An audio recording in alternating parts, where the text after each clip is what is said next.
আজ আমার 5 মাসের স্বাদ, আর এই শাড়িটা দিয়েছে আমার মামুনি। তো চলো রেডি হয়ে নিই। তো রেডি হওয়ার পর মামুনি আমায় আলতা পরিয়ে দিচ্ছে। এবার পুজোতে বসবো, ব্রাহ্মণ মশাই এখনও আসেনি। তো চলো আলতা পরে নিই, এরপরে একটু সাজুগুজু করে নেব। পুজোর জোগাড় কমপ্লিট। এদিকে ব্রাহ্মণ মশাইও এসে গেছে, পুজো শুরু হয়ে গেছে। এদিকে ব্রাহ্মণ মশাই মামুনিকে একটা মাদুলি দিয়েছে, মামুনি আমার মাদুলি পরিয়ে দিচ্ছে। তো এইদিকে দাদু আমায় আশীর্বাদ করছে যে যাতে ভালোভাবে থাকিস, ভালোভাবে দিনগুলো যাতে কাটে। তো চলো পুজো কমপ্লিট, এবার আমি খেতে বসেছি।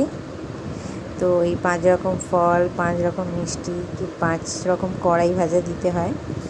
তো এইসব নিয়ম আছে। এদিকে মামুনি আমার আশীর্বাদ করবে, আর অমনি খাবারগুলো আমার হাতে তুলে দেবে।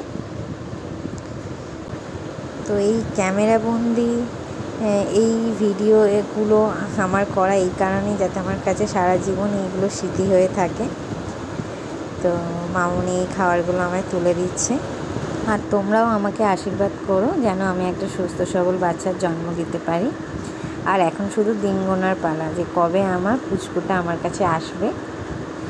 তো চলো এবার আমি খেয়ে নিই, কারণ এই খাবারগুলো খেতে হয় নাকি সব খাবার। তো আমি জানি না আমি কতটা খেতে পারবো না পারবো। আর অবশ্যই ভালো লাগলে একটা লাইক করো, আর যারা ফলো করোনি তারা ফলো করে নিই। তো চলো টাটা, আজকের ব্লগ এখানেই শেষ। দেখা হবে আবার কোনো অন্য এক ব্লগে।